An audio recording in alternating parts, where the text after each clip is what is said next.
السلام عليكم. دام سخية خنا خلتمان خبجمو جالتمو أبا خينيا عبد الرزاق أبا غدا أفرنقلو بيران أكنا جيسانين إسنغافدا خبجمو في جالتمو أبا غدا أفرنقلو غافي ilmoon abbaa ofii gaafattuun si gaafadha kabajaa fi jaalalaan. Mee viidiyoo tana na waliin caqasi. Silaawu afaan hunda akka beektu abdiin qaba. Viidiyoo tana na waliin caqasi. ድሬዳዋ የኦሮሞ ነች፣ የኦሮሞ ክልል ነበረች ስላለ ያንን ተቃውሞ ለማሰማት ነው ዛሬ ከብሔሬ ጋር የተቀመጥኩኝ እዚህ። እኔ ከኔ በፊትም እንደሰማሁት ድሬዳዋ የኦሮሞ ክልል የትም ቦታ የተጻፈ ቦታ ሰምቼም አላውቅም። ከኔ በላይ እድሜ ያሉትም አባቶች እንዳስተማሩን ድሬዳዋ ኢሳና ጉርጉራ መሆኗን ነው ማውቀው እና ዛሬ በዚህ መስበር አብይ በተናገረው ባለው ድሬዳዋ የኦሮሞ ክልል ነች ያለው እሱ በህልሙ ነው ያየው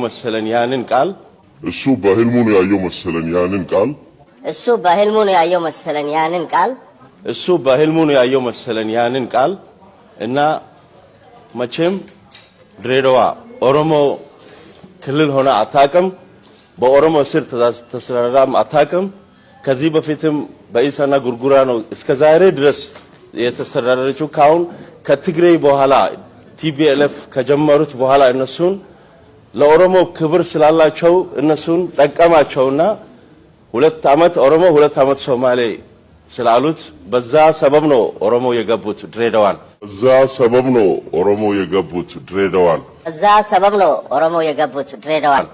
ከዚህ በፊት ኦሮሞ ድሬዳዋ ላይ ወተትና እንቁላል ነው ይዘው የሚመጡት ከሀገር ቤት።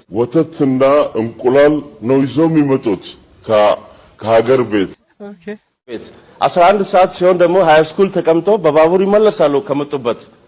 እኛ እንደዛ ነው ያደግነው። አኩማ ወሊን dhageenye gaafii ilmoon abbaa gaafattuun si gaafadha kabajamoo kiyya abbaa gadaa Afranqalloo Abdurazaaq arraati waliigala Afranqalloo bakka bu'eetiin si gaafadha akka ummanni biraatti sitti haasawutti sittiin haasawu osoo wanni feetilleen taatee dabarte dhugumatti ilmaan Afranqalloodhaa kan magaalaa Dirree Dhawaa keessa jiraatan galteedha.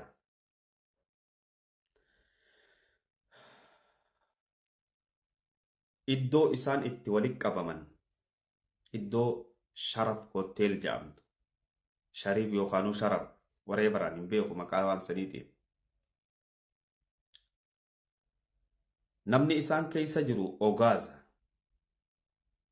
Dila Ogaazni ijoollee walitti qabatee Ogaazaaf abbaa gadaatu deebisaa dhageeffadhu. Dila Ogaazni ijoollee walitti qabatee mootummaa keenya kabajamoo Dr. Abiy Ahmad Ali achitti ni manaabaan je'ee ja'anii arrabsan. Ogaaz Mustafee maal achii godha? Arraba mootummaa tanaa irratti hirmaate hin ja'amu. Kabajaa ummata kanaaf dhabe hin ja'amu. Gaafa ummanni Oromoodhaa khillee fi aannan fiduu turan ja'anii galtee nu godhan. Akka abbaa gadaa abbaa keenyaatti waan kana hoo dhageesseetuma ustaa. Waan kana dhageesseetuma ustaa. Deebisaan hin kennamtuufi wanni tun tuffiin ja'amtu.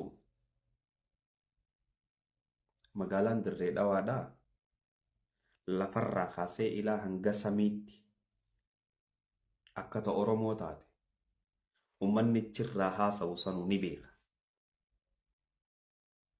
Gaafa isaan itti galan seenaa ni beeyta. Tanaaf dubbiintu si laallatti. Kabajamoo jaalatamoo abbaa keenya abbaa gadaa Abdurazaaq dubbiintun si laallatti. Deebisaan tun si qabdi. Mootummaan afaan beeytuun himtee jirti. heeraa fi seera keessatti illee wanni tun galmooytee jirti. Ammoo uummanni kun akka rabshaa magaalaa teenya keessatti hin goone hin jiraatinaan jenneen jiraadhaa galaa waan feetan godhaa garuu ammoo qaceelloon dhageeffadhaa. Namni haadha waliin qabaachuu danda'a. Haadha si dhaltu waliin qabaachuu dandeessa. Saba adda addaa taate garuu daangaa waliin qabaachuu hin dandeessu beeki. Haadha garaa keessa wajji teessu waliin qabaachuu dandeessa garuu daangaa waliin qabaachuu hin dandeessu. Waliigallee tana namni hundi firraa gabbuusee beekuu qaba. Kabajamuun keenya Khadiroon kantiibaan magaalaa Dirree Dhawaadhaa waan kana akka kabajaadhaan irraa dubbatu abdiin qabaase. Akka warri gartee bocola tokko asirra yaa'ee haasawutti osoo hin ta'in akka tarsiimoo qabutti. Tanaan isinitti dhaammadha. Galatoomaa abbaa keenya kabajamoo fi jaallatamoo. Bargaatiin saalfattu ammallee dhagabbaatee nu abaartaa barga. Somaalee maqaan si balleessaa jirtu. Kafana adii ati uffatte kana jala si salphisaa jirtu dhiiftee bargaan saalfattu ati gabbaatee nu abaartaa. Bargaan saalfattu xiqqisho malleedha. Ani kabajaan akkaataa qabdii. Ani lafarratti naman kabajuan. Lafaa fi lafa irra naman kabajuan. Atuu ifin kabanye mee baaru zalamaan ati haasoy. Mee ati kabanye ati dhiyoo sana haasoytu mee hayisa jira. Dhugaa wal gaafachuun gaariidha. Eessa jirtan? Imaamata kana jalatti salphanne, koofee kana jalatti salphanne, ulee qabattee deemtan jalatti salphanne gaafumaan gaafiidhaan amma gaafittiin jira arrabattiin sin jiruani. Gabbaataniitu bargaa xiqqishoolleen salphatte nufaa abaartanii warra bargaa yoo feetan. Kottaa gabbaaree akkasitti hiriira gala. Faara zulmaa momaarree zulmii ta'isan kottaa qabaddaa gayyaaree. Kottaa kan ilaalla. Wallaahi ilaazii. Ishi dheengadda gaafa nuti waan kanarratti gabbaanee kanarraa dubbachaa turre maa gabbaatee nu abaarta?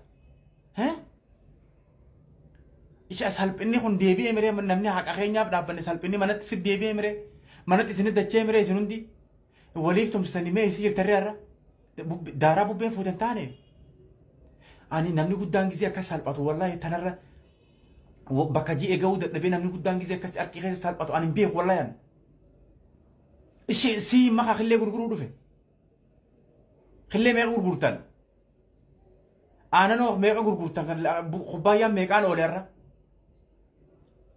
Lafa teenyarra jecha guddaan kun siin jaame irra naan jaame. Waan keenyaa jechi guddaan kun nuun jaame irra. Eessa jirtan? Ishi atiis aanan killee meeqa gurgurte Khadiir? Arra aanan kubbaayyaa meeqaan oole Khadiir? Atoo abbaa dumboo abbaa dunko aanan meeqaan oole kubbaayyaan tokko? Ma aanan gurguruu dhuftan hin jenne meeqa gurgurtan? Isini taa'ee malakkaa safaroo isin harkanii miree meeqa gurgurtanii ooltan gaafiin kiyya. Meeqa gurgurtanii ooltan lambaa meeqa? Killee moo meeqa gurgurtan? Killeen takka meeqaan oolte har'a? Magaalaa Dirreedhaa keessa killeen takka meeqaan oolte? Deebisaa kanaa deebisaa. Abaarsa keessa sanii fi isinillee boollatee san seenaati. Lal haqa malee gaafa gabbaanii nama abaaran isin abbat deebitii garteemi. Bar rabbiin kun ni beeka bar. Naman abaarina haqa malee haidhe si deebi'aa waa takka dhagaa dhahee deebi'aa dhaaba dhahee si deebi'aa. Ammallee abaarsi keessan dhaaba dhahee mataa keessanitti haa deebi'u wallaahi. Rabbiin ni danda'a. Salphinni kana daranii isinitti haa dhufu wallaahi. Rabbi baaru zulmatti isinuma kana waa darbu wallaahi. Aboo addunyaa bar Oromoo guutu salphistan bar. Dhimmichi kun dhimma Oromoo guutuuti bar. Dhimma itu bar. Harargee qofa seetanii gabbaatii namni hundi akka kutaa hundaatti akka Oromoo guututti dhimmi harargeedha. Dhimma Oromoo kutaa kudha tokkooti. Dhimma an qofti irraa iyyuu harargeen qofti irraa iyyituu miti. Gabbaa harargeen bahaalixatti Oromoon kutaa kudha tokko irraa iyya. Likkii galchaa wanti kun marraa tana sirraa'uu danda'u qaba. Marraa hunda iyyi na dubbanne irraa usne iyyi na dubbanne irraa usne. Abiyyi Ahmad waan kana gabbayii sirreessi. Akka dheengadda afaan keetii bahee qiyaamaan tu dhuftetti afaan keetiin gabbayii sirreessi waan kana hojiitti hiiki sirreessi. Kabajaa wal gaafanna. Kabajaa wal gaafanna. Sigalee dubbiin guddoon dheengadda paarlaamaa irra gadhoote. Dhimma kantiibaa namni fuudhee paarlaamaa geessuun jalqabaa utuu gungurri as jira. Dhimma kantiibaa tokko dhimma magaalaa xiqqoo takka kantiibaan akkasitti gulaalee karatti deebisee waan isaa sirreeffachuu danda'u qaba. Dhimmi kantiibaa xiqqaa tokko fuudhee paarlaamaa seenuu jechuun dubbiin tun achi gubbaa waa qabdi. Bakka abiyyiitii waa qabdi. Gabbayii sirreessi atillee dubbiin si bira jirti. Isin warri daaraa bubbeen fuute taatan warri salphattan imaaman illee bubbeen isin irraa hafuutu. Antana isiniin jira. Killee meeqaan akka oolte naa gaafadhaa. Warri komantii jala gaafattanillee killeen takka qarshii meeqaan oolte aanan lambaan qarshii meeqaan oolee gaafadhaa komantii tana jalatti. Deebisa barbaanna. Salaamu alaikum. Sheer godhaa.